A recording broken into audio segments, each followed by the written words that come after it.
In this tutorial, I'm going to be showing you how to create a nice wallpaper, a nice colorful wallpaper like this. I was inspired to do this tutorial by a Photoshop tutorial, so I'll link in the description to where you can find the original Photoshop tutorial. So go ahead and open up a new image. I would recommend, if you want this to be your wallpaper, then I'd recommend making it the size of your background.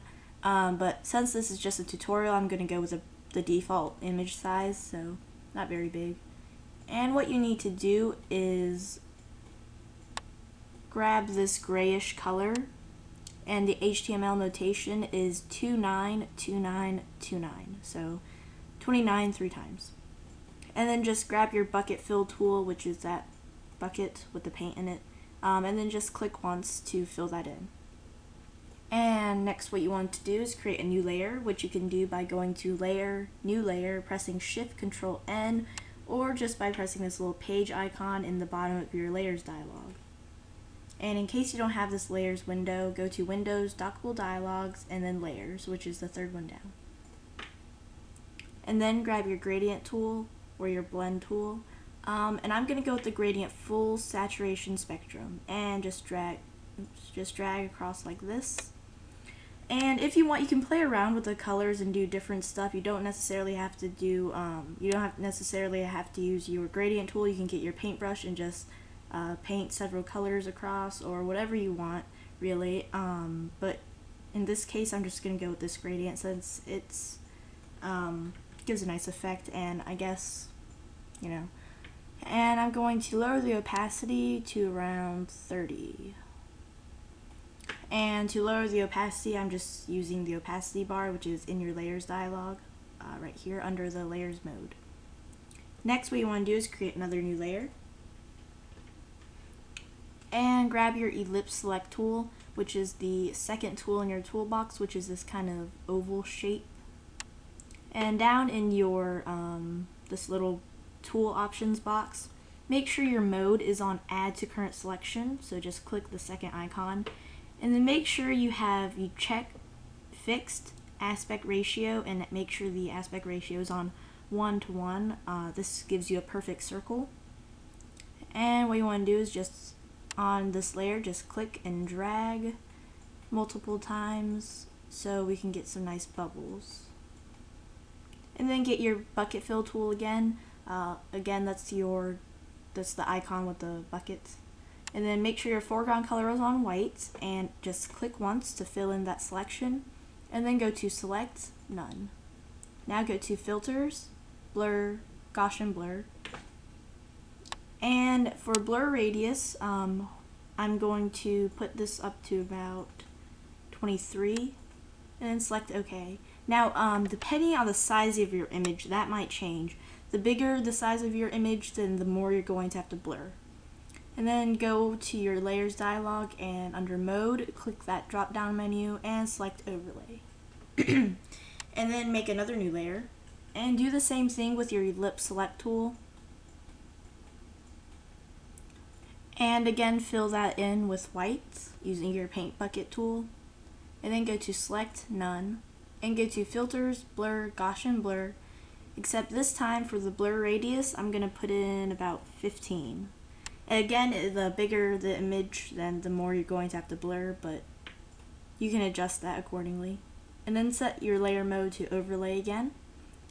And again, make a new layer, and you probably know the drill by now. Get your ellipse select tool and do the same thing.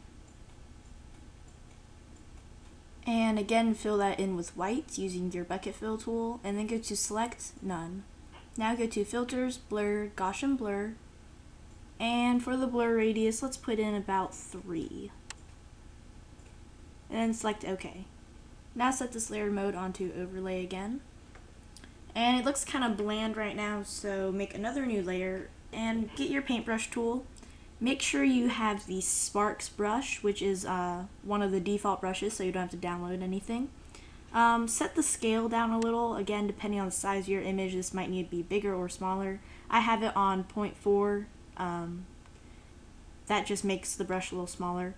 And then now originally it should look like this, and then just click Brush Dynamics, and it should open up this little box thing. Not really open anything up. And then under size, and then under random, check that. So random, size, check that box right there, and then check apply jitter, and for amount put in 5, just to the max. Then what we're going to do is, there are 2 ways you can apply these sparks. First way I'm going to show you is just as kind of random, just brush around on the image however you want. You can go crazy with this. Don't overdo it though. Once you have your sparks all done, go to colors, desaturate, and just desaturate it using lightness. And then under layer mode, set this onto dodge. And that should give your image some nice sparks going on. And now we're going to give it some nice streaks across it. So make a new layer, grab your path tool, and I'm going to try to be a little detailed about this since not everyone knows how to use the path tool. I know when I first started using GIMP, I had no idea what the path tool was. So I'm going to make a line going curved around like this. So I'm going to click once on this side of the image, and then I'm going to click once on this side of the image, but I have not let go of the mouse yet. So I'm going to click and pull out like that. And then once I'm done, make sure your foreground color is on white, and then go to edit, stroke path. And again, depending on the size of your image, you might need to make the line width a little bigger or smaller, but I'm going to stroke mine by a line width of 4 pixels. And then once you're done with that, you should get something like this. Then get your eraser tool and get a fuzzy brush, a fairly large fuzzy brush. And if you don't know how to get, I know some people have been wondering in my tutorials that they don't have this fuzzy brush that I'm using. That's because I made it myself. So to do that, just go into your brushes dialog, and if you don't have this, go to Windows, Dockable Dialogs, Brushes. And down here in the bottom, there should be this new brush icon. Just click on that. And then put in some settings like this. I don't know, it doesn't matter. Just make sure the hardness isn't all the way up. Make sure it's, down a little so it's fuzzier. And something like that. You can just pause the video and set these in, but it doesn't have to be exactly like mine. Just something similar. And now on the ends of our line, we're going to click once and kind of erase that, just so we can get these nice fading out lines. And then set this layer mode onto overlay. Now duplicate this layer, get your rotate tool, which is this one, the icon in the tools box should be these 2 images, and there's arrows kind of showing that it's rotating. And we're just going to rotate it very slightly like this, and then like that. And then you can duplicate the layer again and do the same thing so that you get this kind of line going on. And now if you want, you can do another path going like this or something like that. But for the sake of this tutorial, I'm not going to do that. Now the second way you can apply your sparks is by, again, getting your sparks tool, your paintbrush, the sparks paintbrush, and putting in the same settings as I showed earlier. And except this time, instead of just going crazy with the brush, you can use the brush and kind of go along your lines that you did, and go to colors, desaturate, and set the layer mode onto dodge. And then that can give you that kind of effect, but either way is fine. So if you want, you can kind of mess around with the colors to get different effects.